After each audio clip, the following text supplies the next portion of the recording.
Salut Idriss, Comment ça va? très bien toi, Nickel. enchanté de te rencontrer. Écoute, tout plaisir est pour moi.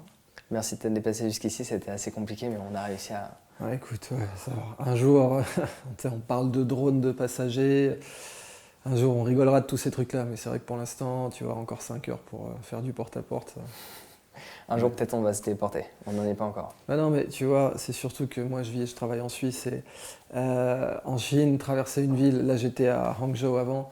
Et je prends l'avion à Shanghai, 4 heures, plus que 4 heures porte-à-porte. Et pour eux, c'est le même bassin d'emploi, tu vois. Donc tu as toute une partie du monde pour qui 5 heures, c'est le même bassin d'emploi. Donc c'est pour ça qu'ils ont fait les capsules hôtels à Tokyo, c'est pour ça qu'ils font des choses un peu similaires en Chine. Tu vois, c'est qu'une question de perspective. Hmm. Ah, ça j'ai pu l'observer en voyageant pas mal en Australie. Mhm. Les trajets ici d'une heure, on trouve ça long, alors qu'en Australie En c'est Australie, que dalle. voilà, 10 heures pour partir en week-end, Ouais, easy quoi. ouais. Ouais. Donc pour commencer cette interview, est-ce que tu veux te présenter? Parce que je ne présente pas les gens que j'interviewe étant donné que je pars sur le principe que la personne qui te connaît le mieux, c'est toi-même. Donc est-ce que tu peux nous dire sur toi? Je m'appelle Idriss Aberkan, je suis le président fondateur de la fondation Bioniria, que j'ai créée pour qu'un jour les chefs d'État préfèrent trouver de la biodiversité que du pétrole sur leur territoire. Mon background, évidemment, c'est que je suis biologiste. Ensuite, j'ai fait une thèse alors dans l'ordre, j'ai fait une thèse de géopolitique. Ensuite, j'ai fait une thèse de littérature comparée. Ensuite, j'ai fait une thèse en knowledge management, neurosciences appliquées au knowledge management à l'école doctorale de l'école polytechnique, qui a fusionné ensuite avec Paris-Saclay. Entre-temps, j'ai été visiting scholar de l'université de Stanford à 20 ans et j'ai été 2 fois à Cambridge au département de psychologie expérimentale, différents autres sujets, mais moi, ce que j'aime le plus, c'est l'entrepreneuriat. Parce que c'est là que tu prends le plus de risques, c'est là que tu te révèles, c'est-à-dire c'est tellement dur l'entrepreneuriat. C'est un cran, 2 crans au-dessus des trucs les plus durs que tu peux trouver dans le monde universitaire ou autre. Et donc, si demain je devais crever, je dirais que je suis entrepreneur parce que c'est mon métier et c'est là que j'ai le plus mouillé la chemise, quoi. Hmm. Et on dit en général que c'est les entrepreneurs qui changent le monde. Tu sais, hein, c'est pas un hasard. Le niveau de risque que tu prends a tellement rien à voir avec ce que tu peux dans tous les autres métiers. C'est prise de risque, persévérance et comment dire, les qualités humaines que tu dois développer pour bien t'entourer. Quand tu entreprends, tu es tout de suite confronté à tes forces et à tes faiblesses. Moi, par exemple, ma faiblesse, c'est le staffing, c'est de trouver les bonnes personnes. Combien de fois j'ai mis les mauvaises personnes dans des postes qui prenaient trop cher ou qui faisaient pas le boulot, etc., ou qui avaient un ego surdimensionné. Et ça, c'est les trucs que tu apprends. Je pense qu'effectivement, l'entrepreneuriat, c'est un des plus grands défis de la condition humaine, en fait. Ouais, Quand ça tu regardes. t'apprend à gérer les gens, à les écouter, à savoir communiquer. Tu as tous les aspects de la vie. Tu vois. La prise de risque, les relations humaines. Tu sais, la civilisation, c'est basé sur le commerce, hein. L'écriture, c'est la comptabilité. L'écriture apparaît dans l'histoire quand les surplus commencent à émerger de l'agriculture. L'agriculture est en soi la première entreprise de l'histoire humaine. C'est une prise de risque. Et donc, ouais, la civilisation est indissociable du commerce et de l'entrepreneuriat. Donc là où il n'y a pas d'entrepreneuriat, il n'y a pas de civilisation. C'est aussi simple que ça.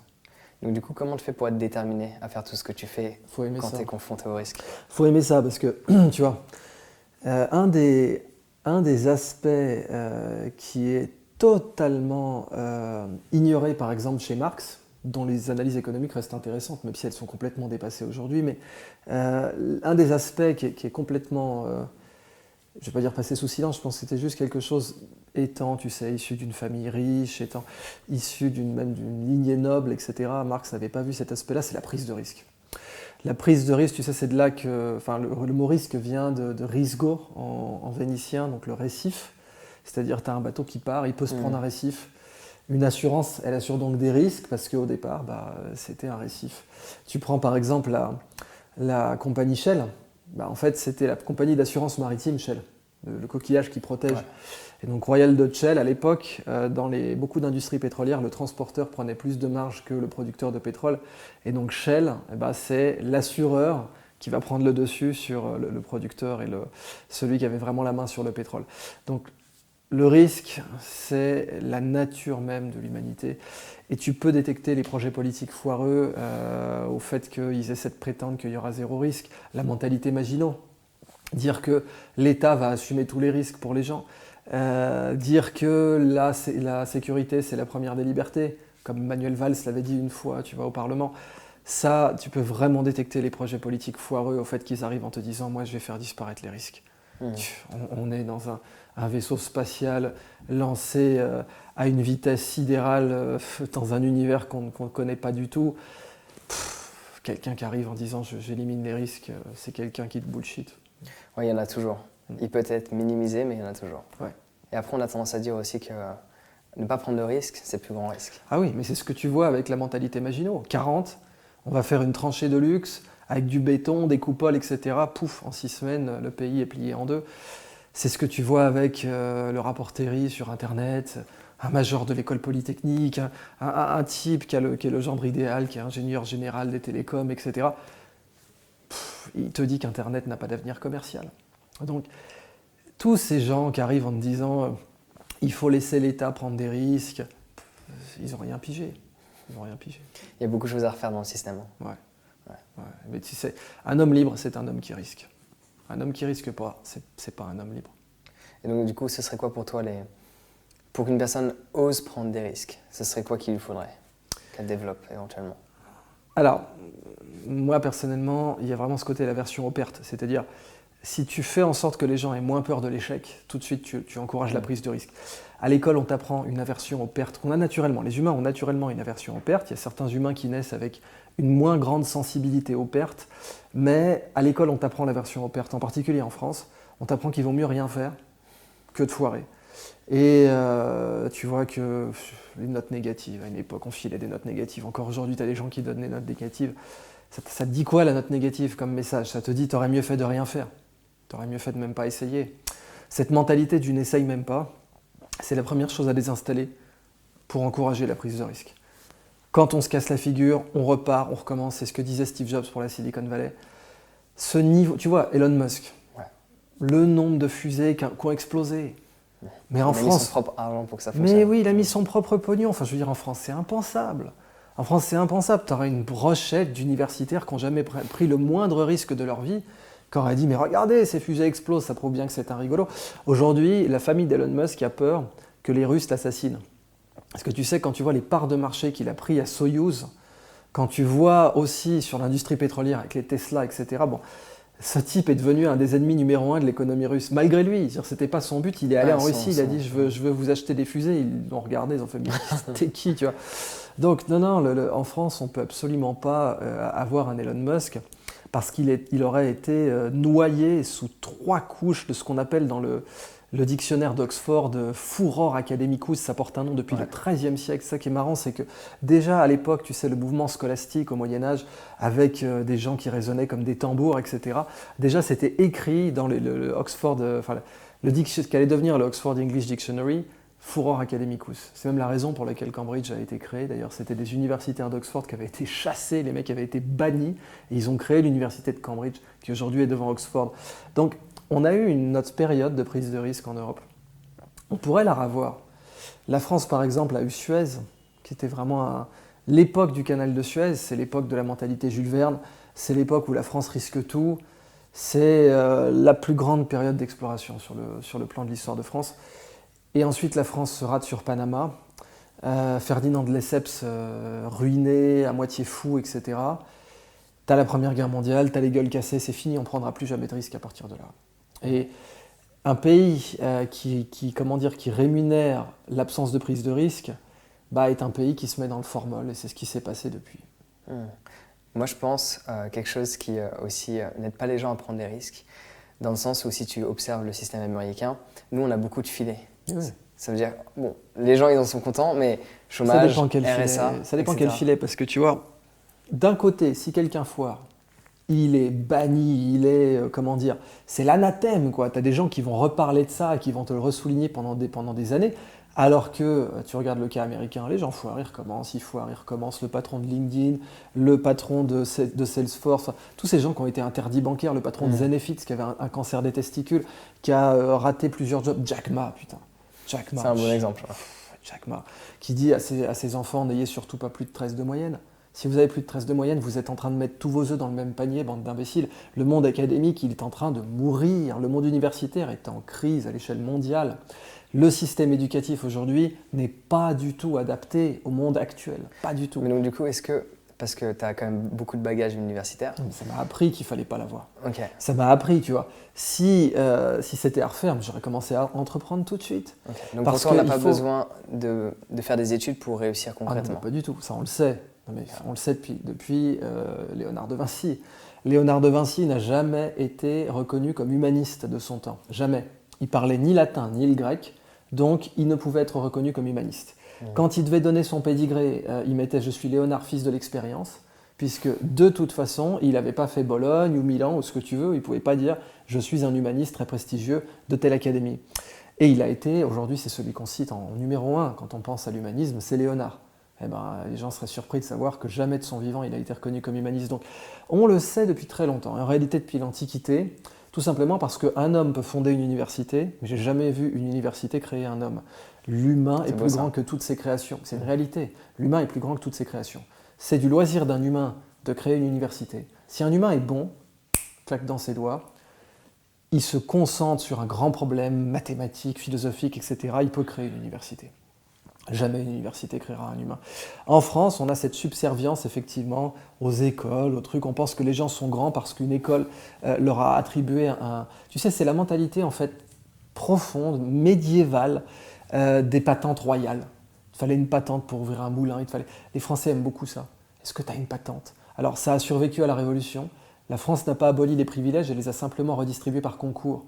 Donc les patentes sont toujours là. Tu avais quelqu'un qui pouvait contrôler, je crois que j'exagère même pas, le calibre des navets dans l'Ancien Régime. Alors t'achetais une charge royale de contrôleur des calibres des navets. Bon, peut-être combien t'en as aujourd'hui des contrôleurs de bidule chouette de 2e classe, de 1re classe. C'est plus le roi qui délivre ses titres, mais c'est la même chose. Et encore une fois, vivant en Suisse, je vois bien ce que c'est que le millefeuille administratif français. Pourquoi tu as choisi de vivre en Suisse? C'est la plus grande démocratie, c'est la plus profonde démocratie au monde. C'est le pays le plus démocratique sur Terre. T'as pas de pays plus démocratique que la Suisse dans le monde. Point. Dans quel sens? Dans le sens du vote direct. Okay. Tu sais pourquoi ils ne parlent pas du référendum d'initiative citoyenne en Suisse? C'est parce qu'ils l'ont par défaut. Eux, leur système est basé là-dessus. En Suisse, on ne parle jamais de politique, parce que la politique est saine. Tu sais, quelqu'un qui te parle de sa température corporelle, c'est quelqu'un qui a la fièvre. Quand tu es sain, tu ne vas pas parler aux gens, j'avais 37 ce matin. Tu dis, j'avais 40, et là tu parles de ta température. La France parle de politique parce qu'elle a une politique chroniquement malsaine. Chroniquement malsaine. En Suisse, tu n'as que 7 ministres. Constitutionnellement, il y en a 7. Il n'y a pas de sous-secrétaire d'État, il n'y a pas de secrétaire d'État, machin.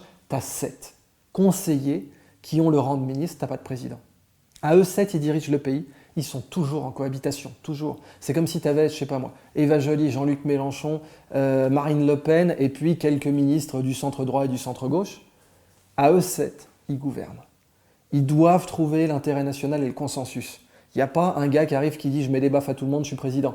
Le titre de président est totalement honorifique. Il n'y a aucune prérogative qui est rattachée au titre de président en Suisse. C'est pour 1 an, renouvelable. C'est vrai que ça, c'est bien ça. Ils ont 3 niveaux administratifs seulement. 3. Fédéral, cantonal, communal, c'est tout. Ils n'ont pas de ministre de l'Éducation nationale. Il n'y en a pas. Il n'y en a pas, c'est les cantons qui décident. Donc, tu regardes vraiment, la démocratie suisse, c'est technologiquement la démocratie la plus avancée sur Terre. J'aurais dit à égalité avec l'Islande, mais ils sont 350 000. Et en plus, ils n'ont pas d'armée. Les Suisses, ils ont leur défense. Tu ne peux pas occuper la Suisse. Et même Hitler n'a pas tenté d'envahir la Suisse.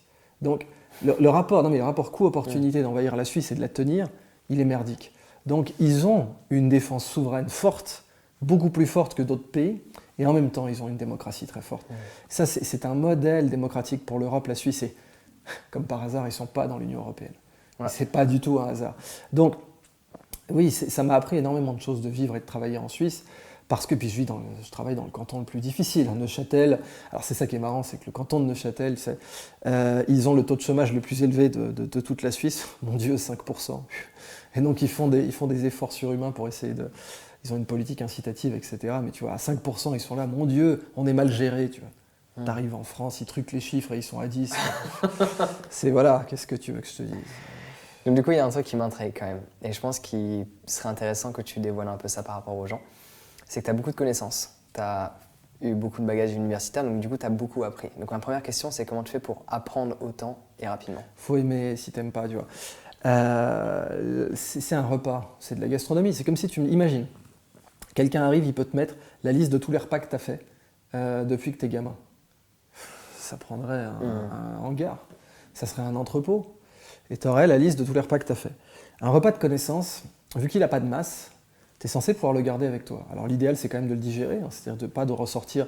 Tu sais, il y a un grand défaut et ce qui fait que les articles universitaires aujourd'hui, personne ne les lit, c'est que, allez, Smith 2007, Shapiro 2014, et tu mets de la connaissance non digérée, tu mets des bouts de connaissances que tu n'as pas digérées. La vraie connaissance humaine, c'est quand tu as du recul dessus, que tu l'as fait tienne, que tu n'as plus besoin de citer exactement le bloc de connaissances tel que tu l'as trouvé, puisque tu y rajoutes ta perspective et tu y rajoutes ton expérience. Et ça, c'est la différence entre la connaissance et la compréhension. Mais une fois que tu as digéré de la connaissance, tu peux la garder avec toi. Donc, et c'est ce que disait Idriss Shah, il disait la différence entre la croyance et la connaissance, c'est que la connaissance, c'est quelque chose que tu peux utiliser, alors que la croyance, c'est quelque chose qui t'utilise toi.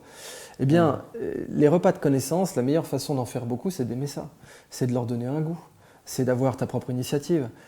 Par exemple, quand j'apprenais pour avoir une note, au bout d'un moment, j'en ai eu marre.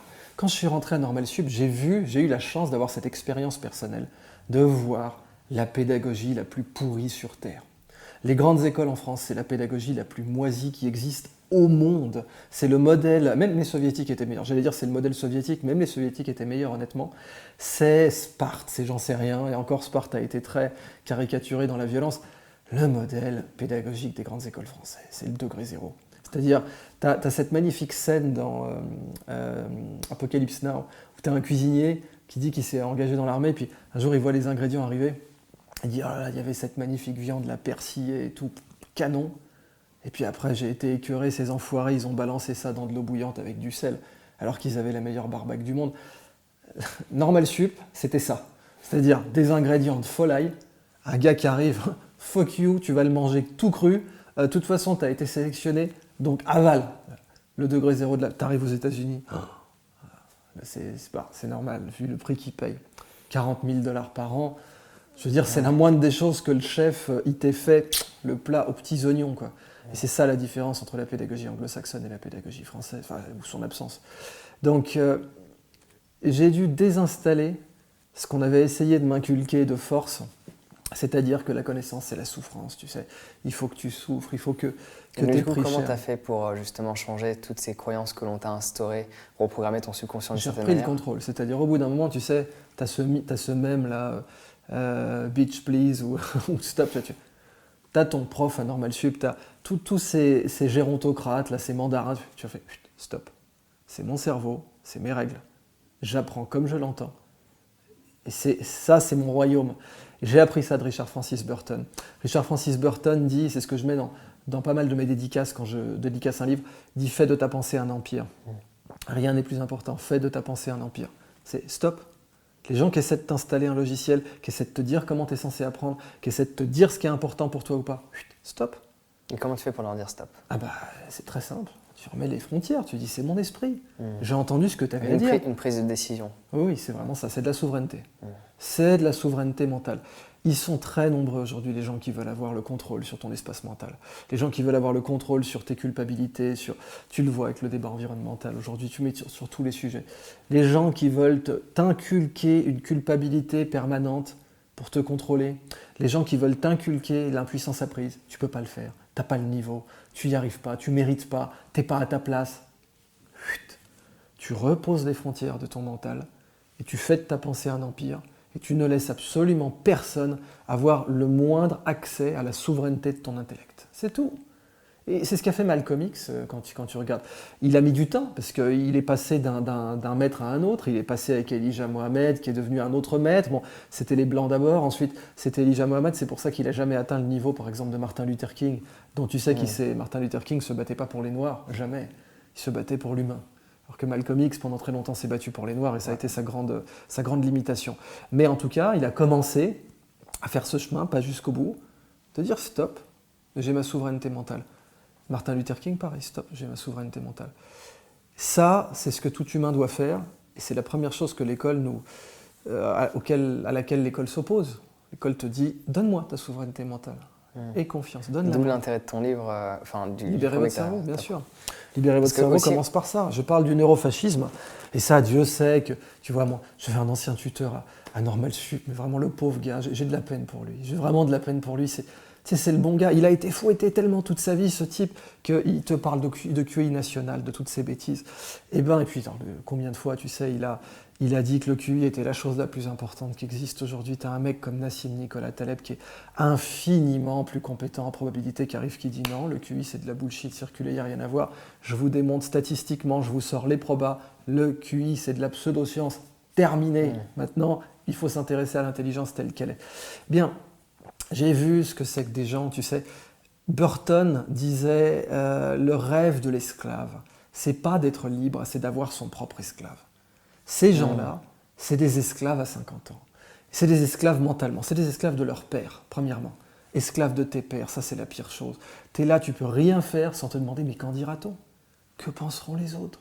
Ça c'est horrible. Un humain dans cet état-là, c'est horrible. C'est un des trucs, pour moi, tu sais, chaque époque a sa barbarie. Les Romains, ils avaient jusqu'à 20 ans de service militaire dans certaines conditions. La barbarie de notre époque, c'est ça. C'est des gens qui, toute leur vie, vont être là. Mais qu'en pense Johnson? Les Shapiro et qui vont jamais rien faire de bon. Et ces mecs-là, ils laisseront aucune trace dans l'histoire. Parce que c'est des fantômes. Et parce que, comme tous les fantômes, tu sais, je me rappelle, Einstein, il y avait eu une pétition de 300 scientifiques. 300 scientifiques, quand tu penses, c'est assez ridicule, mais c'est comme ça. 300 scientifiques ont fait une pétition contre Einstein en disant que sa théorie ne devait qu'être fausse. Il a répondu, mais s'ils étaient libres, et puis si c'était scientifiquement vrai, une seule aurait suffi. Ce qui ne mettait pas de valeur sur la personne, c'est comme... comment il s'appelle celui qui avait une citation sur à partir du moment où ton mental s'étend, il ne peut pas revenir dans ses anciennes dimensions.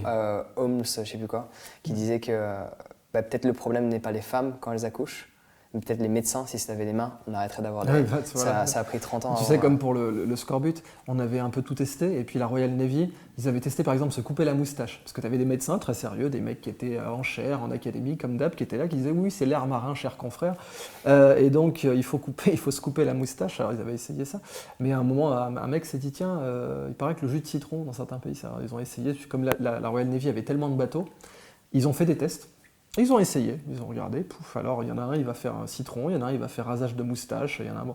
Et puis citron, ça a marché, mais c'est la base de l'expérience, c'est-à-dire t'essayes, tu fais des essais-erreurs.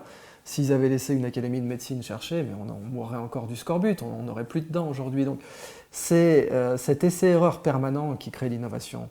Et c'est ça les frères Wright. Les frères Wright, c'est de l'essai-erreur permanent, c'est comme ça qu'ils font voler leur avion. Il n'y a que comme ça qu'on peut innover, il n'y a pas d'autre recette. Elon Musk, plein de fusées qui pètent, oui, mais au bout d'un moment, elles ne pètent plus. Du coup, j'ai envie de parler de quelque chose relié à Elon Musk, qui pour moi, c'est un lien avec tout ce qui est fonction cognitive et tout ça.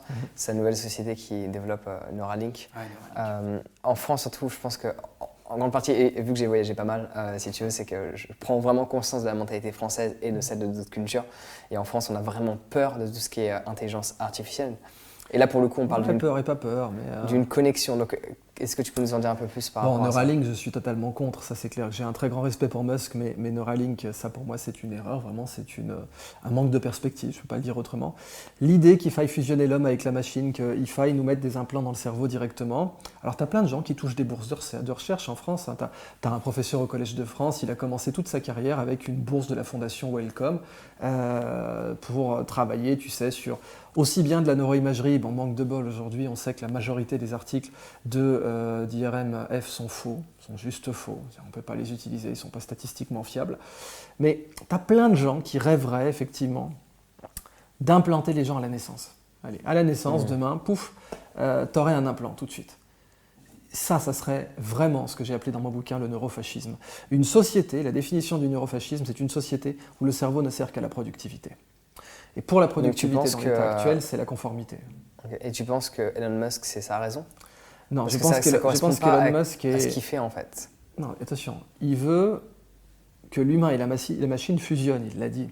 Mais ce serait quoi pour toi la raison? Parce que je n'ai pas trouvé de... pour lui, il a peur que l'IA nous dépasse. Il dit si jamais on n'absorbe pas l'IA, eh bien, elle va nous dépasser, elle va nous rendre obsolètes et elle va nous tuer. Enfin, Matrix, quoi.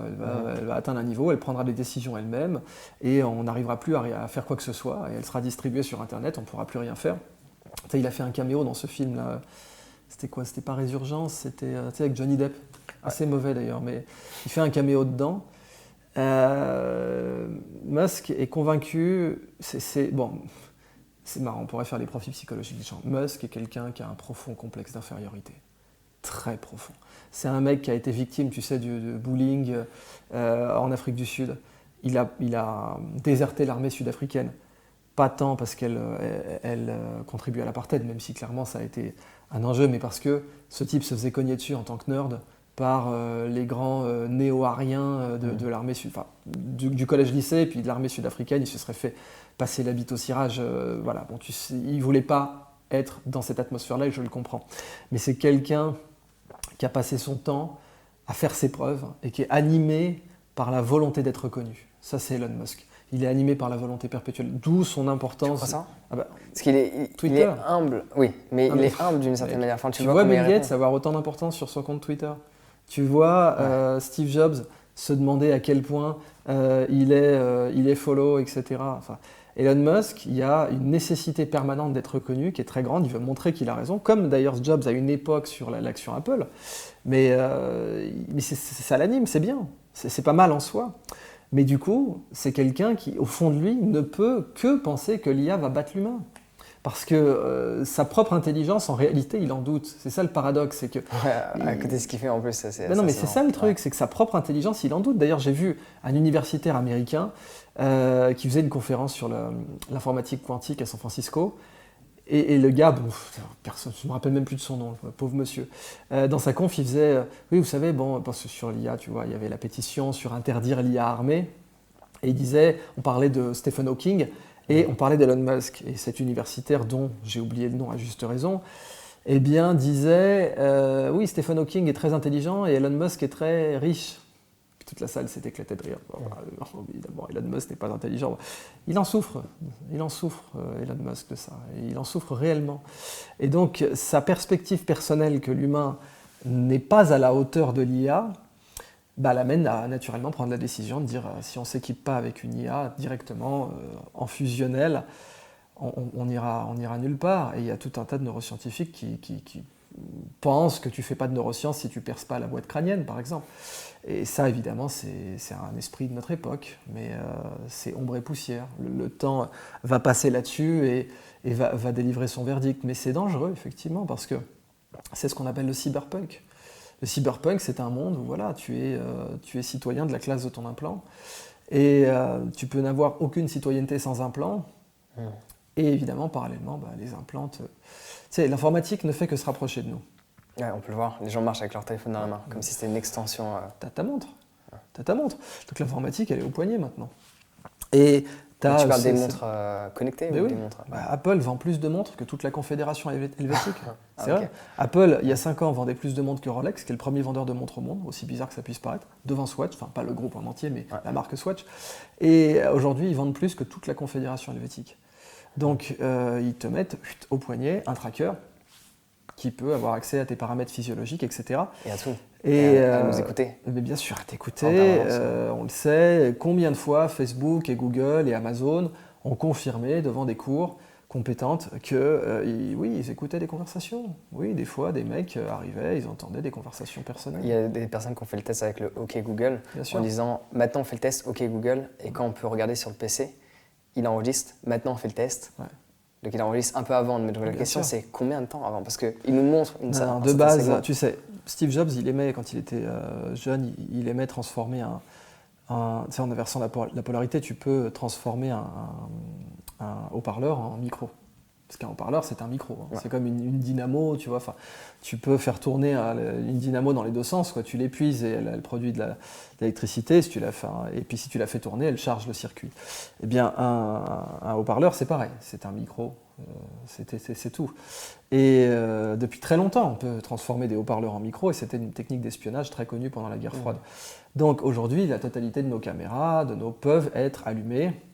C'est très facile, tu as bien vu que même chez Facebook, ils mettent un bandeau sur... Tu sais, même Mark Zuckerberg, il a donné, la première fois qu'il a fait Facebook là, à Harvard, il a donné des informations personnelles des gens, des codes, des mots de passe, quand il s'est rendu compte que les gens avaient utilisé... Des fois, il saisissait le mot de passe d'un autre compte, il le gardait. Et quand on lui demandait pourquoi il faisait ça, il avait dit « Mais c'est des cons de m'avoir confié leur mot de passe. » T'as la preuve de ça, dumb fucks, c'est ça qu'il avait utilisé comme mot. T'as dumb fucks, ils m'ont donné, ils sont cons, quoi. Voilà, bah aujourd'hui, il a 2 milliards de personnes. Donc je comprends les affaires antitrust contre lui, je comprends que les Chinois aient interdit Facebook, c'est la base, enfin, c'est totalement compréhensible. Et s'imagine maintenant, enfin, si on a un implant. Si on a un implant, parce qu'il y a quelques années, on parlait de... Enfin, moi, j'ai découvert ça un peu à la ramasse, de cette puce RG, je sais plus quoi. RFID. RFID, tu sais et là, que tu as du coup, une on boîte en passe Finlande qui l'a fait. Tu as une boîte en Finlande qui a fait, tu passais ta RFID implantée sous la peau, et puis tu avais des smoothies gratuits.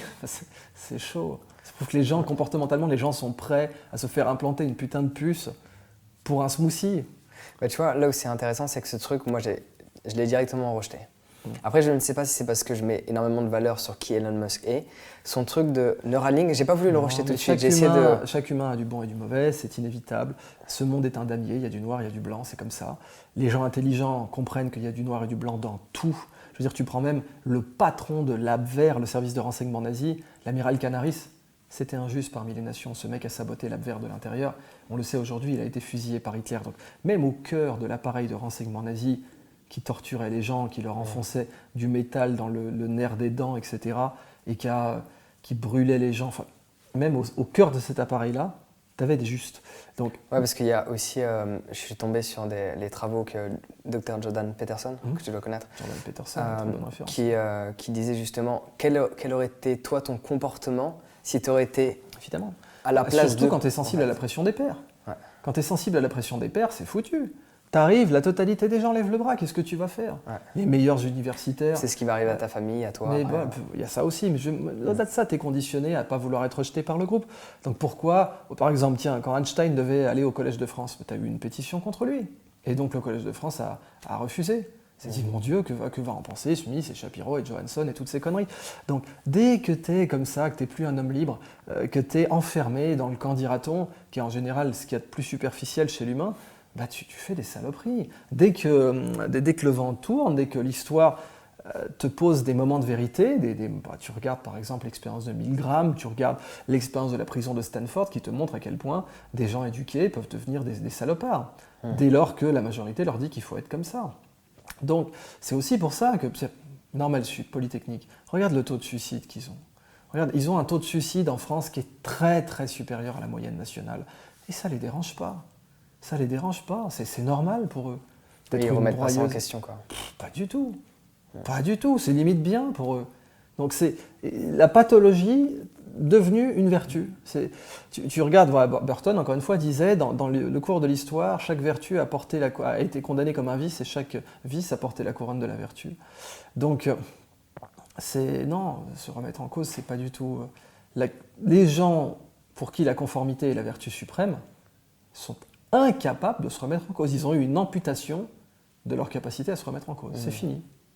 Tu vois, pour moi, quand on se remet en cause, on prend surtout un recul par rapport à nos propres pensées, à ce que notre manière de fonctionner. Qu'est-ce que tu penses de... On se libère, c'est aussi simple que ça. Du coup, qu'est-ce que tu penses de l'intérêt de la méditation par rapport à ça? Alors, tu sais, aujourd'hui, c'est assez marrant.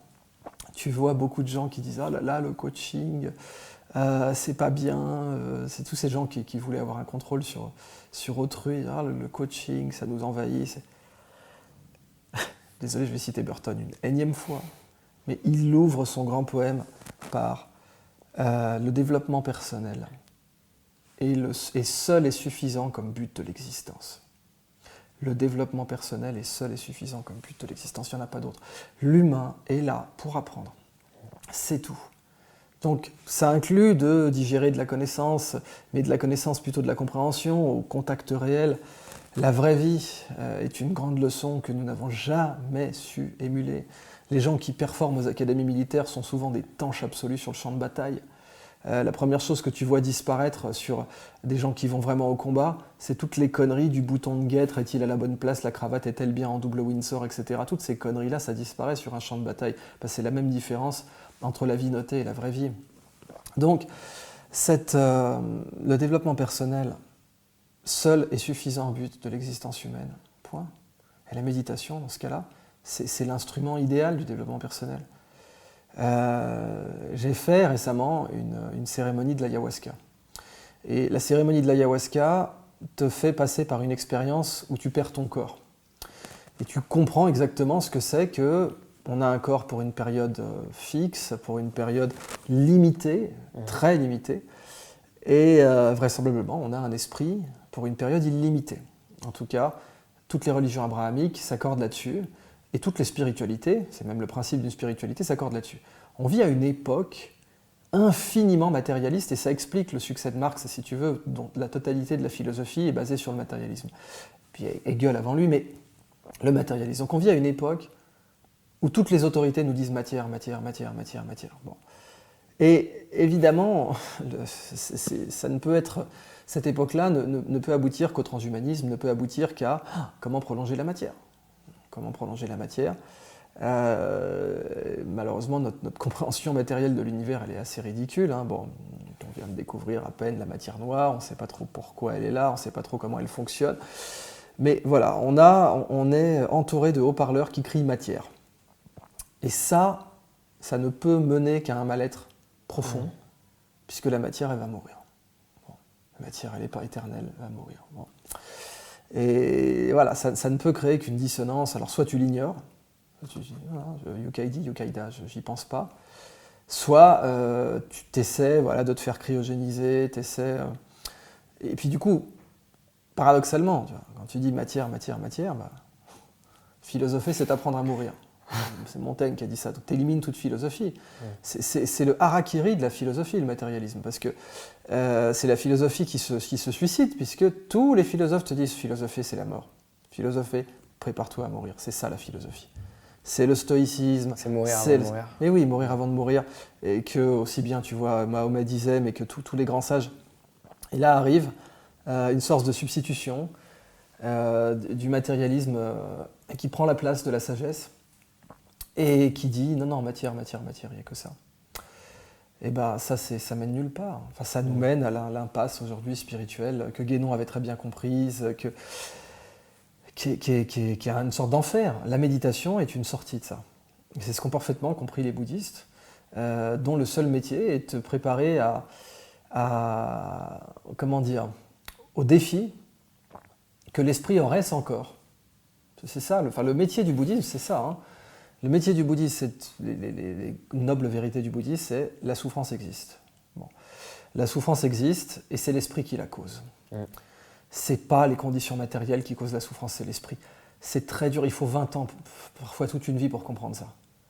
Et la première réaction des gens quand tu leur dis ça, qui ne sont pas évolués spirituellement, c'est de dire « mais pas du tout, tu vois bien que… » Là, la confrontation. C'est plus facile de pointer du doigt à l'extérieur que de pointer vers soi. C'est les premières constatations des bouddhistes, c'est l'esprit qui cause la souffrance. Les conditions matérielles extérieures sont inférieures à la souffrance que peut te causer ton propre esprit. Même si tu es plein aux as, même si tous tes besoins de Maslow sont vérifiés, tu peux être dans un état de souffrance absolument indescriptible si ton esprit t'y met. Et donc contrôler ton esprit en faisant les bons mouvements. Quand tu fais une cérémonie de l'ayahuasca ou quand tu étudies la religion égyptienne, chez les musulmans, la religion égyptienne est la base de la spiritualité d'Abraham. Chez les musulmans, Abraham construit la Kaaba. C'est ça qui est assez marrant ou triste ou tragicomique, c'est que la Kaaba pour les musulmans, la Kaaba est un haut lieu du judaïsme.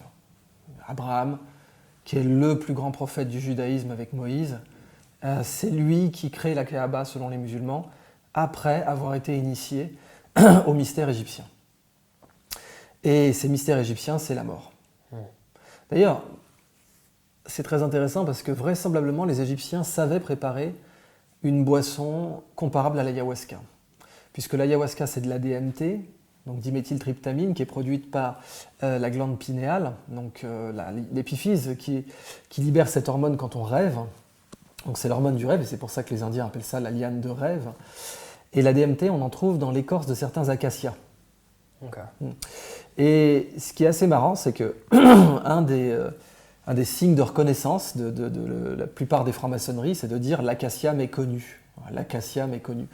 L'acacia qui est le symbole de fraternité, mais chez les Égyptiens, il y avait certains mystères où on préparait une décoction à base d'écorce d'acacia qui produisait de la DMT. Et vraisemblablement, moi Je ne peux pas imaginer qu'ils n'aient pas trouvé en 4000 ans d'histoire égyptienne quelque chose qui faisait que cette DMT durait plus longtemps, puisque c'est ça l'ayahuasca, c'est de la DMT plus quelque chose qui inhibe l'enzyme. Enfin, attention, je dis c'est ça matériellement. C'est toujours pareil, cette civilisation, matière, voilà. Pour les gens, reste conditionné à pour les gens qui peuvent parler que le langage matériel, voilà ce qu'est l'ayahuasca, c'est de la DMT plus quelque chose qui inhibe l'enzyme qui la dégrade. Et les Égyptiens, je pense très certainement, avaient trouvé un inhibiteur de l'enzyme également. Mais donc c'est marrant, enfin, chez les Égyptiens, il y avait ça aussi. Donc toi, tu recommandes aux gens de tester cette expérience pour découvrir certaines choses? Non, pas aux gens, non. C'est sur mesure. Justement, tu vois, c'est ça. L'Occident adore la conformité. Parce que tout son pouvoir matériel vient de sa capacité à standardiser. Tu vois, ça commence avec l'arsenal de Venise. On commence à standardiser des pièces. En réalité, ça commence déjà chez les Carthaginois, qui étaient les Phéniciens occidentaux. Les Carthaginois avaient des méthodes de construction navale qui étaient standardisées. Les Vénitiens vont les poursuivre, même si c'est sans doute pas par influence directe, mais il y aura l'arsenal de Venise, qui est un des grands précurseurs de la standardisation. Puis bien sûr, après, la taylorisation, le fordisme, etc. L'Occident adore la standardisation. L'Occident a une passion. Tu sais, Bouddha disait le poison c'est la dose. Enfin, ça c'est Paracelse réellement, mais Bouddha avait la même définition de ce qu'est un poison. Tout ce qui est excessif est un poison. Et l'excès de standardisation de l'Occident le met dans ce vide spirituel profond qu'il est en train de vivre. Parce qu'il nous rend plus uniques. Il fait en sorte qu'on rentre tous dans la même boîte, quoi. Ouais, c'est ça. Et c'est ce qui crée ce malheur permanent. Donc, l'approche immédiate d'un occidental vis-à-vis de quelqu'un qui lui témoignerait d'un certain enthousiasme pour l'initiation spirituelle de ces chamans, serait dire « Ah, il faut tous le faire, on devrait tous le faire ». Tu sais combien de fois tu entendras cette expression « On devrait tous le faire ». Non, non, l'ayahuasca, il ne faut certainement pas que tout le monde le fasse. Il y a des milliers de chemins spirituels. Non, mais même pas avant. Ouais. Tu as des gens qui attaquent. Tu n'as pas besoin. Enfin, le Dalai Lama, il n'a jamais pris d'ayahuasca de sa vie. Il a un level spirituel. Je pars du principe que tu as juste besoin de l'air. Parce que personnellement, j'ai pas fait de l'ayahuasca, mais j'ai fait différentes substances, plein, des légales, des illégales dans différents pays. Je veux dire, la définition de Molla Piazza, c'est les définitions soufis comiques, disait la drogue, c'est la source d'illumination des ignorants. Mais pour les soufis, ignorant, c'est à double sens. Parce que par exemple, l'émir Abdelkader, très grand soufi, il étudiait un passage du Coran, il disait « L'homme est injuste et ignorant ». Il disait « Oui, mais à un niveau de lecture, ignorant, ça peut être bénéfique dans le sens où on est ignorant, donc on fait en sorte d'apprendre. Exactement, tu es dans l'état d'ignorant, donc tu te dis que tu veux apprendre, je sais que je ne sais rien. Et puis, tu vois, qui nous va de Socrate à Jean Gabin. Jean Gabin a fait toute une chanson là-dessus. Maintenant, je sais que je ne sais rien. Donc, c'est cette Sophia Perennis, cette sagesse universelle qui a des résurgences en permanence. Mais non, tu peux atteindre à l'élimination spirituelle sans aucune substance, évidemment. Juste avec l'air qui nous entoure. Moi, je pars du principe que tout est à disposition. Même en dehors de l'air, je veux dire, tu concentres la méditation. Enfin, c'est ça. Oui, les mouvements respiratoires, c'est très important. Les yogis, les bouddhistes, ça c'est clairement te disent que les mouvements respiratoires, c'est un moyen excellent de calmer son esprit. Mais voilà, pour l'ayahuasca, je ne recommande absolument pas à tout le monde d'essayer. Moi-même, j'ai attendu 5 ans. Tu pensais depuis 5 ans avant de passer à l'action? J'ai rencontré des chamans pendant la quinzaine amazonienne à Paris. Et j'ai rencontré des chamans qui savaient préparer l'ayahuasca. Et ils m'ont soufflé dans le nez le tabac râpé, le fameux tabac râpé. Et tu as fait la cérémonie des 3 tabacs? Alors, non, je vais juste faire le râpé. Et en fait, tu sais que sous ayahuasca, à un moment donné, on te le refait pour si jamais tu pars trop, etc., ça peut être un moyen de te remettre les idées en place. Et j'avais juste fait ça une fois. Je me dis non, l'ayahuasca, j'ai pas envie d'essayer parce que j'ai un chemin et pour l'instant, ça serait un écart trop grand. Bon. Et puis j'étais crevé, etc. J'étais au Brésil, j'avais beaucoup de stress. Ensuite, j'avais beaucoup de boulot. J'écartais d'anciens associés complètement incompétents d'une autre boîte. Enfin, tu sais, c'est beaucoup de fatigue. Et je me dis tiens, je vais essayer.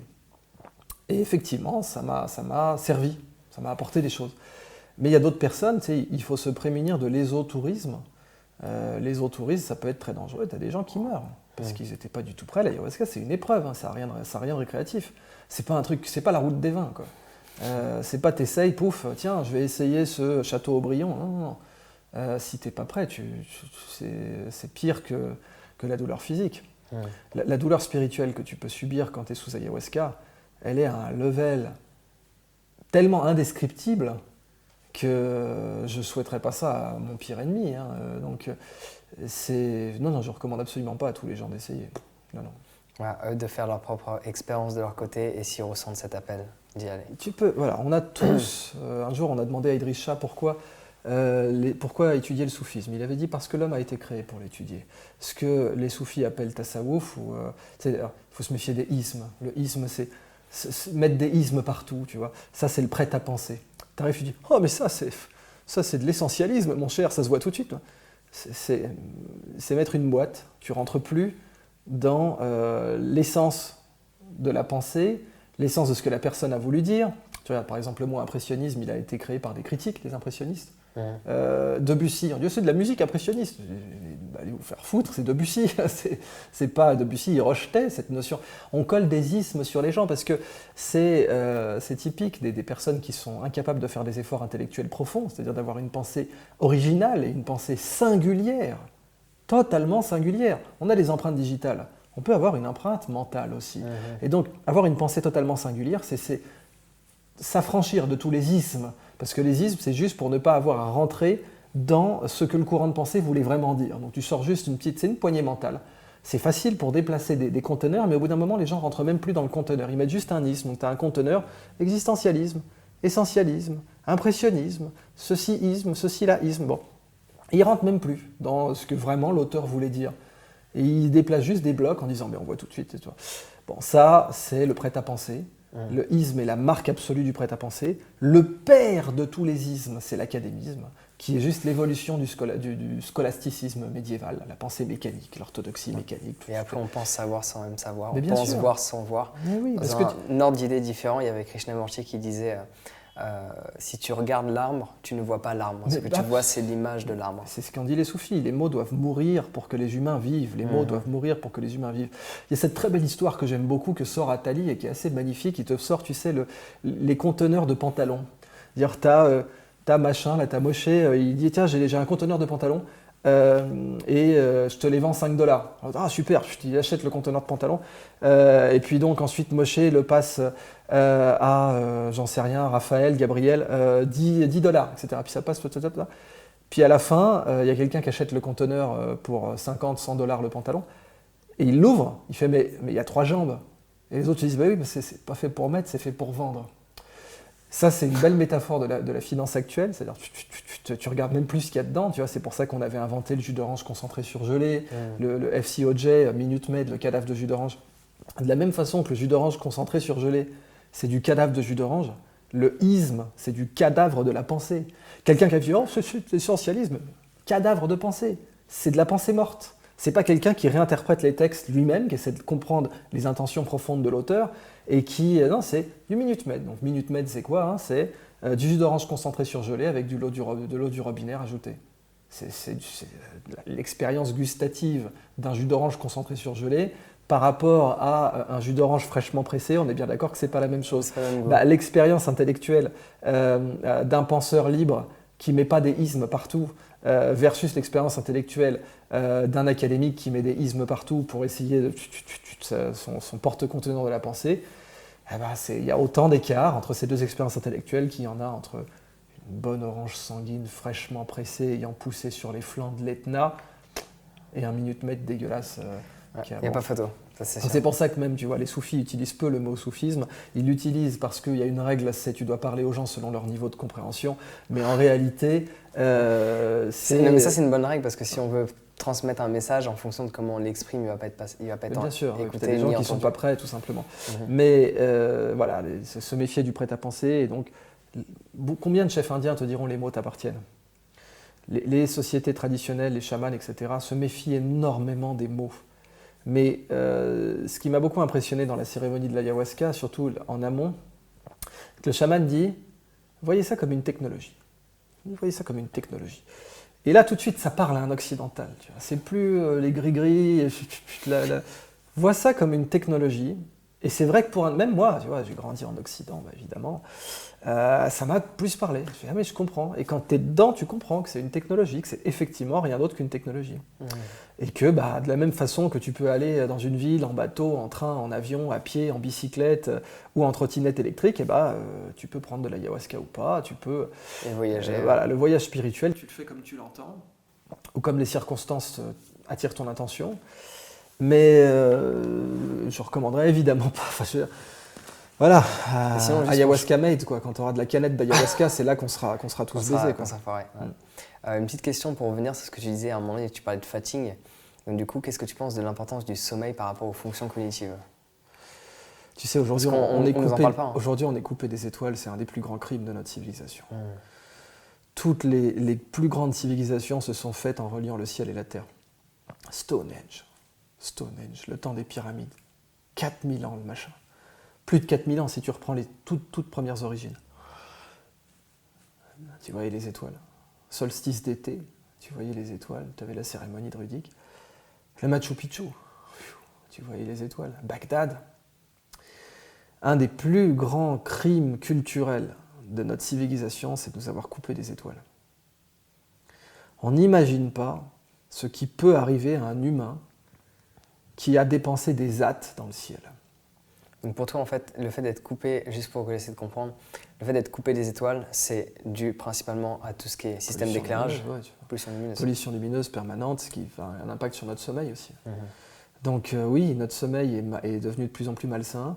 On a une perturbation endocrine permanente dans les villes où, normalement, tu sais, un humain doit se réveiller avec un taux de cortisol élevé, qui doit être même le plus haut de sa journée, sauf s'il rencontre un tigre à dents de sabre.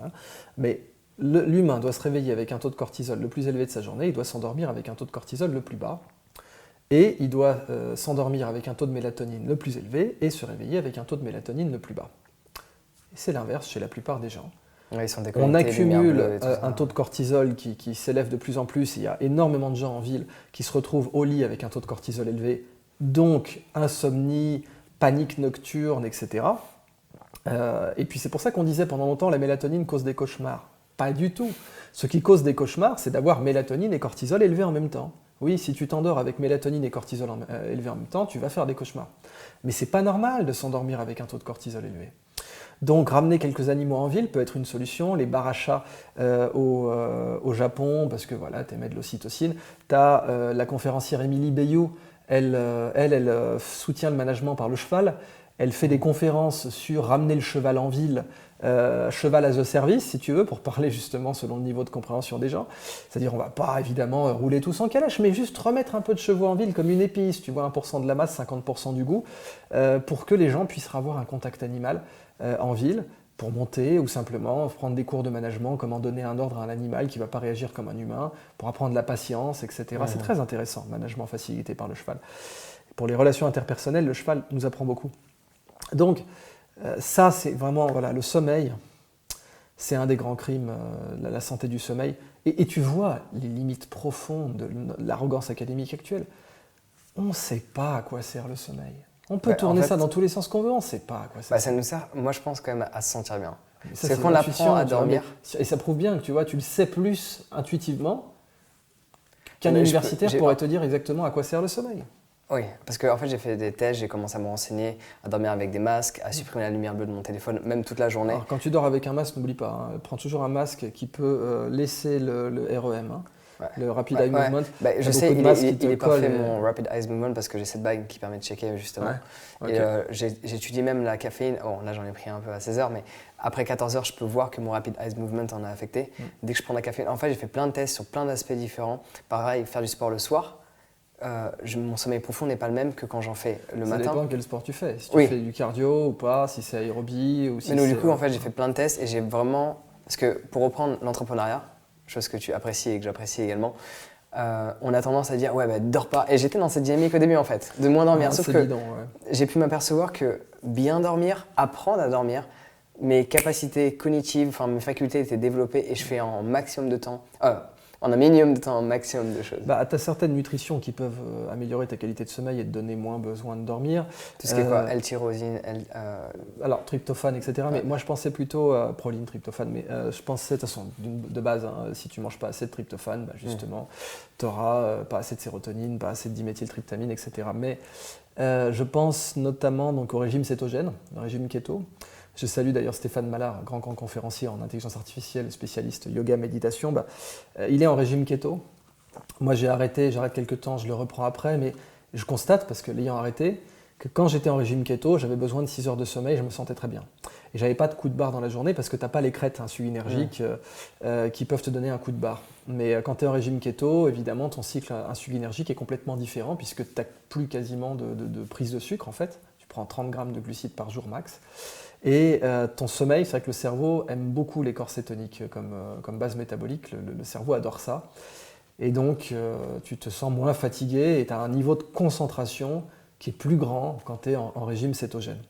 Ça devrait même être étudié d'ailleurs, c'était étudié au départ pour lutter contre les épilepsies infantiles, ça devrait être étudié aussi pour ce qu'on appelle l'ADHD, grand mal de notre époque, qui selon Ken Robinson, et je lui donne totalement raison, devrait être étudié d'une façon plus large, c'est-à-dire la compétitivité attentionnelle de l'école par rapport au monde du divertissement actuel.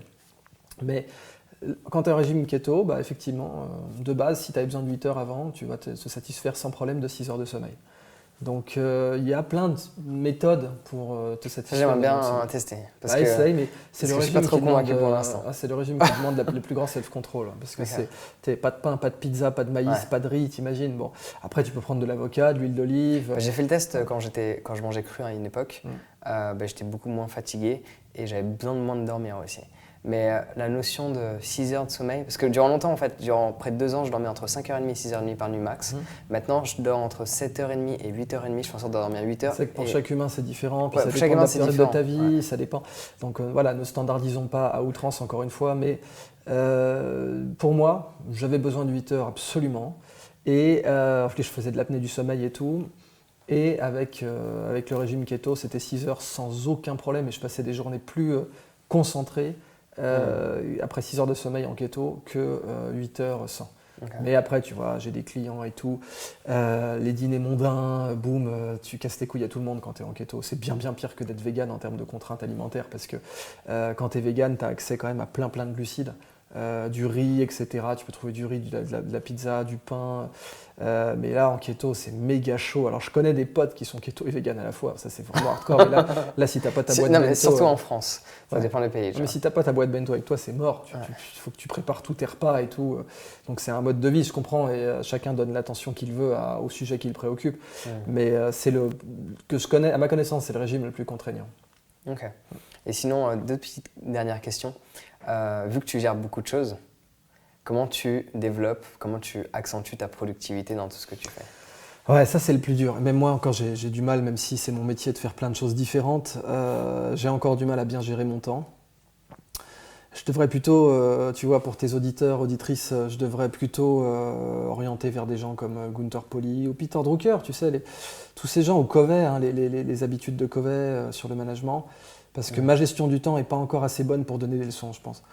Mais il y a quand même des choses qui ont été améliorées dans le temps. Oui, bien dû sûr. au fait de mixer plein d'études, d'avoir plusieurs sociétés, de gérer. De base, j'essaie d'avoir le moins de déplacements par jour. Okay. Ça, c'est tout con, mais c'est la méthode de, comment il s'appelait, Jaime Lerner, le maire de Curitiba. Il faut arrêter, tiens, on reprend. Les héritiers du Corbusier. Tu dors là, tu travailles là, tu sors là, tu as les monoquartiers, ces banlieues à la con dans lesquelles j'ai grandi, qui sont les héritiers du Corbusier. C'est les héritiers du Corbusier qui ont créé ces banlieues à la con, ces grands ensembles où tu peux que dormir, ces fameuses cités dortoirs, où tout était dit. Et ensuite, Paris, qui a un réseau de métro qui n'est pas du tout adapté au déplacement pendulaire, une station tous les 500 mètres. C'est le seul métro au monde qui est comme ça. Paris, c'est le métro le plus dense sur Terre. Châtelet a été pendant très longtemps la station la plus occupée au monde, devant Shanghai, devant etc. Okay. Et c'est le seul métro au monde où tu peux voir la station suivante quand tu te penches par le tunnel. Tu vas à Odéon-Mabillon. J'ai jamais fait attention à ça. Tu vois, c'est le seul métro sur Terre où tu as ça.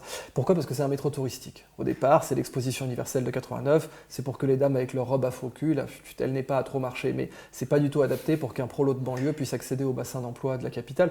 C'est pour ça que le Grand Paris, c'est que des mots, comme diraient les Marseillais, des paroles verbales, alors que le Grand Londres, c'est un fait. Le Grand Londres, c'est pas hey, on a un projet. Non, c'est là. C'est déjà là. Pourquoi? Parce qu'ils ont un métro avec parfois 2 km entre les stations. Donc l'accès au bassin d'emploi du centre est super rapide pour les banlieusards. Alors des gens ont évoqué, je l'avais évoqué moi-même, la possibilité de supprimer une station sur 2 à Paris pour que l'injection banlieue-centre soit plus rapide. Et ensuite, les stations supprimées, tu les transformes en commerce, en ce que tu veux. Ça fait du foncier, tu fais des choses. Mais tu vois, le temps qu'on passe dans les transports, que ce soit en bagnole, que ce soit... Alors là, ces pauvres Chinois, là, tu traverses une ville, c'est 3 heures. Si tu veux être productif, soit tu es excellent dans ta productivité dans les transports, tu vois, des ministres, etc. Soit tu évites de te gâcher 3 heures par jour, parce que c'est pas seulement ta productivité dans les transports, c'est ta motivation. Et d'ailleurs, tu le vois, toutes les sociétés à forte valeur ajoutée, elles essaient de régler ce problème dès le début. Google, ils font des bus qui sont devenus des symboles d'ailleurs de gentrification dans la Silicon Valley, des bus avec Wi-Fi, des jeux vidéo pour se détendre, qui vont prendre directement les gens devant chez eux pour les amener au bureau Google. Donc être proche de son lieu de travail. Et être proche aussi au niveau du contact humain par rapport aux gens avec qui on travaille. Essayer de réunifier notre vie, tu sais. On a été, parce que Jaime Lerner, il avait la métaphore de la tortue, il disait, tu vois, une tortue, sa carapace a des grands blocs, là, qui sont en fait ses vertèbres et ses côtes. Eh bien, imagine que tu les éclates, ces grands blocs. Elle ne serait pas heureuse, la tortue. La ville, c'est pareil. Il faut arrêter de faire des monoquartiers, des monozones. Dans ta vie, c'est pareil. Il faut arrêter de trop cloisonner. Ta vie, tu n'as qu'une vie. Donc, apprends sur ton lieu de travail des choses que tu aurais voulu apprendre dans ta vie personnelle. La poterie, macramé, j'en sais rien. Mais essaie d'unifier ta vie, parce qu'aujourd'hui, on a une vie qui est éclatée. Ta vie professionnelle, ta vie personnelle, ta vie sociale, etc. C'est bien de mettre un certain espace entre tous, mais l'espace et distance, c'est pas forcément la même chose. Tu peux mettre une cloison entre tes vies, oui, parce que c'est important, mais qu'il te faille 3 heures par jour pour te rendre au boulot, etc., c'est pas une façon d'être heureux. Du coup, ça m'emmène à une autre question, parce que ton livre « Libérez votre cerveau », pour moi, ça déclenche une notion d'être heureux. Oui. C'est ce que ça déclenche en moi. Mettre le bonheur au centre. Voilà. Donc, le bonheur au centre, ce que Normal Sup, Polytechnique et Centrale sont incapables de faire. Incapables. C'est-à-dire qu'ils sont illettrés du bonheur. Illettrés. Je ne peux pas dire les choses autrement. Du coup, ce serait quoi les étapes pour toi qu'une personne devrait mettre en place, ou les conseils que tu auras donnés? Commence à mettre au centre son bien-être. Point. Si je ne suis pas heureux dans ce job, je me barre. Si je ne suis pas heureux dans ce cours, il n'est pas fait pour moi, il n'est pas bon, c'est le cours 14, c'est pas moi. C'est ça le truc. C'est de te dire, tu sais, je souffre. Tiens, j'ai été mis comme ça dans ces cellules tu sais, ces cellules de torture là, où on empêche les gens de s'allonger, etc. J'aime bien l'histoire de Paris. Paris est un cimetière. Il y a plus de morts que de vivants à Paris. Les catacombes, c'est au moins 6 millions de cadavres. Au moins. Tu les as déjà visités? Un petit peu. Parce que toutes les catacombes, tu sais, t'as des gens qui sont morts, perdus. T'as une nana on a retrouvé son cadavre, elle est morte perdue dans les catacombes. Paris est un cimetière. Donc, Shining, le cimetière indien, Paris, c'est ça. Là, on est sous des morts. Là. Cet appart, là d'où on tourne, en dessous de nous, il y a plus de morts que d'habitants. Il n'y a aucun problème. Et pour Paris, c'est vraiment marquant, parce que tu as au moins 6 millions de cadavres dans les catacombes, tu rajoutes le cimetière des innocents, et dans le cimetière des innocents, c'est là que je voulais en venir, tu avais les réclusoires. Les réclusoires, c'était des petites cellules où des femmes généralement, parce que comme d'hab, se mettaient pour expier d'éventuelles fautes qu'on leur avait inculquées. Et tu as une nana qui a passé, les recluses des innocents, tu regardes ça, qui a passé 42 ans. Dans un truc qui fait la taille d'une cabine téléphonique, avec une petite fente pour qu'on te file de la bouffe et assister à la messe. 42 ans, putain. Eh bien, heureusement, cette barbarie-là, c'est fini. Mais ça, c'est le réclusoire physique. Mais il reste le réclusoire mental. Combien de gens on met dans un réclusoire mental? Combien de gens on bloque? C'est bien, tu souffres, c'est bien. Tes enfants iront au paradis, ou ton pote, ou j'en sais rien. C'est bien. Non. Remettre au centre, non, sortir du réclusoire mental. C'est aussi simple que ça. Il n'y a même pas... Tu sais, on s'attend en tant qu'occidentaux à dire « Ah oui, il faudrait qu'il y ait une technique, ça doit être au moins aussi compliqué d'être heureux que d'assembler un Airbus, alors je m'attends à avoir un énorme manuel de 800 pages. » Non, il faut juste mettre ça au centre, c'est tout. Tu mets l'épanouissement de l'humain au centre de ton projet éducatif. C'est simple. En faire ta priorité. Mais bien sûr. Quoi qu'il se passe, que ça fonctionne ou pas, je pense que et ça inclut l'épanouissement des profs. Si on mettait ne serait-ce que l'épanouissement des profs au cœur du projet éducatif, ça serait Il réglé. y en a plein qui sont mal dans leur peau et forcément ça se transmet. Plein. Tu rigoles, c'est devenu un standard de faire une dépression quand t'es prof. C'est pas normal. Sinon, quels seraient 5 livres qui ont changé ta vie, changé ta manière de percevoir les choses? Tu vois, je vais commencer par citer La Cassida de Richard Francis Burton, les bouquins de Hazrat Inayat Khan. On les trouve, je ne peux pas donner un titre précis parce qu'ils ont été édités de plein de façons différentes. Okay. C'est Hazrat Khan, donc Khan, quoi, comme le Khan, Gengis Khan si tu veux. Hazrat Khan, grand maître soufi, tu peux trouver tout en ligne. C'est des morceaux de sagesse. Comment dire? Tu as l'impression, le sentiment que j'ai eu après en avoir lu un, c'est le sentiment que tu aurais après avoir mis les mains dans la merde et que quelqu'un te file une serviette.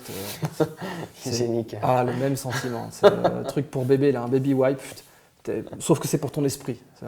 Tu as l'impression de puer, tu sais, puis là, oh putain, c'est ça en fait.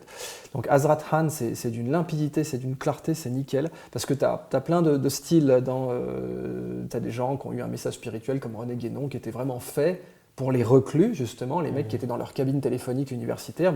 Guénon a écrit pour eux. Mais c'est pour ça que Guénon, je ne le recommande pas à tout un chacun, parce que c'était vraiment écrit pour des types qui avaient déjà de la pétrification mentale avancée.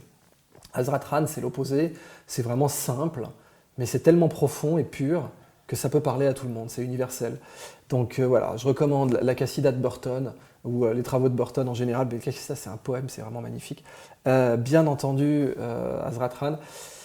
D'Idriss Shah, j'aime beaucoup Karakouche, c'est un roman. Karakouche, c'est un roman sur l'histoire de Massoud. Donc c'est du Massoud romancé, avec les noms un peu changés. C'est méga bien écrit.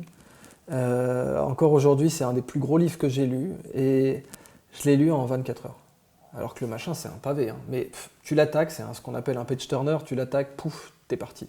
C'est bourré de rebondissements, etc. Donc je recommanderais ce 3e livre. Bien évidemment, ensuite, 4e livre, le bouquin de Gunther Pauli, n'importe lequel, L'économie bleue, par exemple, ou Zen and the Art of Blue, enfin un bouquin de Gunther Pauli qui t'explique que, tu vois, aujourd'hui, on fait de l'écologie religieuse, on fait de l'écologie punitive. La fin est proche, on agite la cloche, la fin est proche, repentez-vous, pauvres pécheurs, car le millénarisme est à vos portes, construisez des cathédrales. Bon.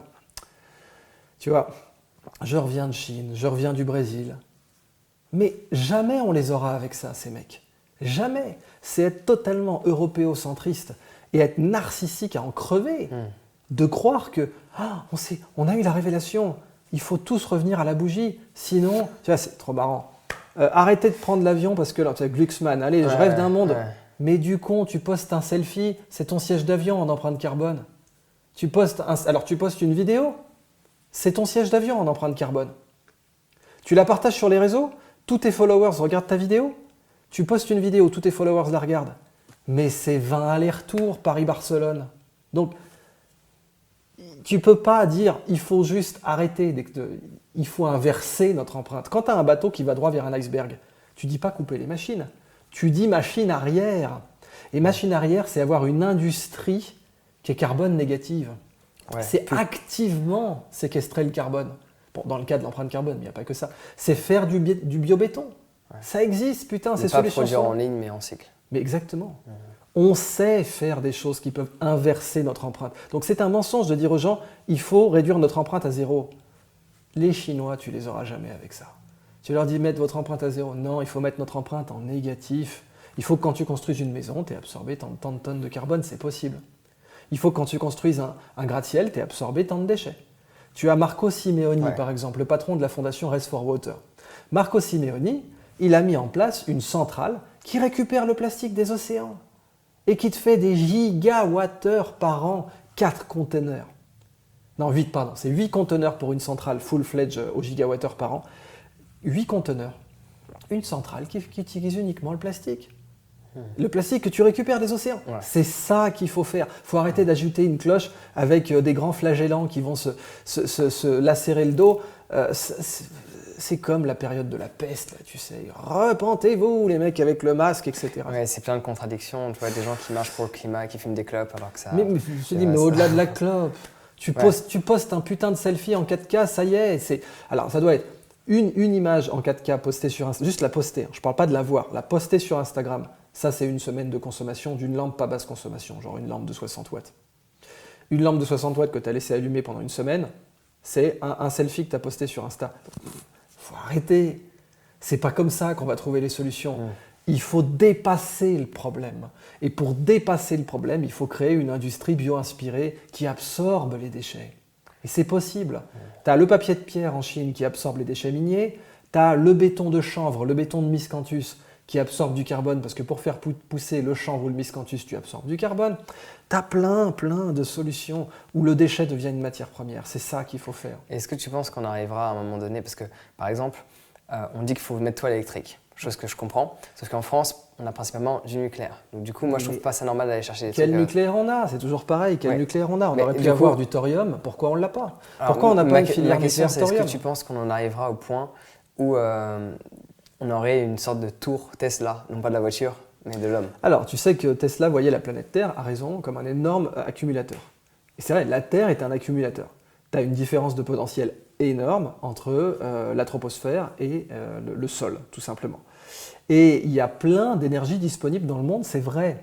Il y en a partout. Alors, je ne parle même pas à l'échelle quantique, l'effet Casimir, l'énergie du vide, toutes ces choses-là sont connues en physique quantique, on ne sait pas les maîtriser, mais elles sont connues, elles existent. Mais simplement, je veux dire, tu as le solaire, tu as l'énergie de certains éclairs sous certaines latitudes qui peuvent te balancer beaucoup d'énergie récupérable. Et puis, bien entendu, tu as les éoliennes gonflables. Tu as des éoliennes gonflables, c'est une sorte de ballon avec une énorme hélice au centre. Tu la déploies, tu récupères ton énergie. Bon. Donc, tu as effectivement plein de solutions. Le nucléaire n'est pas mauvais en soi, c'est toujours pareil, c'est la question politique. Qu'est-ce qu'on a fait? Quel nucléaire on a adopté? Pourquoi? Nos centrales à nucléaire, tu sais, pour décider d'une centrale nucléaire, tu as 3 paramètres. Tu as le combustible, le modérateur et le fluide transmetteur. On utilise des centrales nucléaires avec un fluide transmetteur qui est l'eau, et ça conditionne un combustible uranium et un modérateur graphite. D'où ça vient? Ça vient des sous-marins nucléaires. On avait amorti la R&D des réacteurs nucléaires civils, elle était amortie par les réacteurs nucléaires militaires pour les sous-marins, parce que dans un sous-marin, évidemment, l'eau c'est abondant, donc on avait adopté un système de propulsion avec de l'eau, du graphite et de l'uranium. Mais pour le civil, c'est pas un bon calcul. Alors comme, si tu veux, l'industrie nucléaire, c'est ce qu'on appelle cash intensif. Il faut dégager des quantités de cash, de milliards, pour déployer des centrales nucléaires. Mais impossible de revenir en arrière. Va dire un politicien, hey, le thorium. Non, parce que tu as l'absence de prise de risque, tu as le ridicule, dangereux, évident, classique. C'est pas sérieux. Bon, les Chinois investissent dans le thorium comme des malades. Maintenant que les déchets nucléaires sont là, évidemment, il faut faire quelque chose. Évidemment, il faut faire quelque chose. La bonne nouvelle, c'est qu'on peut. Tu as des traitements au laser. Ok, pour l'instant, ils coûtent des millions, mais c'est comme tout. Je veux dire, les premiers ordinateurs coûtaient des millions aussi. Ouais. Il faut juste un autre Elon Musk dans ce domaine-là pour couper les prix. Et puis là, en l'occurrence, même, parce que c'est vrai qu'un Elon Musk, tu ne contrôles pas si tu en as un ou pas. Mais même quand tu n'as pas un Elon Musk, tu balances des budgets. Ouais. Le Pentagone, c'est 700 milliards annuels, putain. 585, et si tu rajoutes tout l'argent qui est dépensé pour la défense, ou le nucléaire, par exemple, c'est le département de l'énergie aux États-Unis, qui en fait va à la défense, c'est-à-dire à l'attaque, eh bien, ça te fait 700 milliards. Chaque année, les ricains claquent 700 milliards pour la défense. Mais tu mets 80 milliards par an, tu mets à l'ENA 7%, même pas, 7% de ce budget par an sur le problème des déchets nucléaires, c'est résolu en 20 ans. Donc on pouvait le faire. Le nucléaire, il est ni bien ni mal, mais c'est ce qu'on a fait avec, qui est n'importe quoi. Tu penses qu'on peut plus ou qu'on peut toujours? Non, on peut toujours. Mais il y a plein de déchets qu'on a balancés dans les océans, dans les... Malheureusement, voilà, notre politique de gestion des déchets, elle a été merdique, il faut dire ce qu'il est, se dire ce que c'est. Bon, moi, je reste convaincu que l'humain saura les gérer. J'en suis convaincu, quand je vois avec les budgets ridicules, alors, Dieu sait que l'argent n'est pas tout dans la recherche, mais voilà, l'université de Bristol qui a mis au point des batteries en diamant, les traitements au laser, les travaux sur les champignons radiotrophiques qu'on a découverts à Tchernobyl, qui absorbent les radiations et qui les métabolisent. Donc, c'est par hasard, on a trouvé ça. Bien sûr qu'on saura gérer nos déchets, mais on ne sait pas du tout donner les moyens, ça c'est vrai. Okay. Donc sur l'électrique, c'est ça, pareil pour le lithium. Aujourd'hui, les batteries sont en lithium. C'était un des grands défauts de la mauvaise écologie, c'est d'essayer de résoudre tous les problèmes directs. Tu ne montes pas l'Everest sans atteindre des camps de base.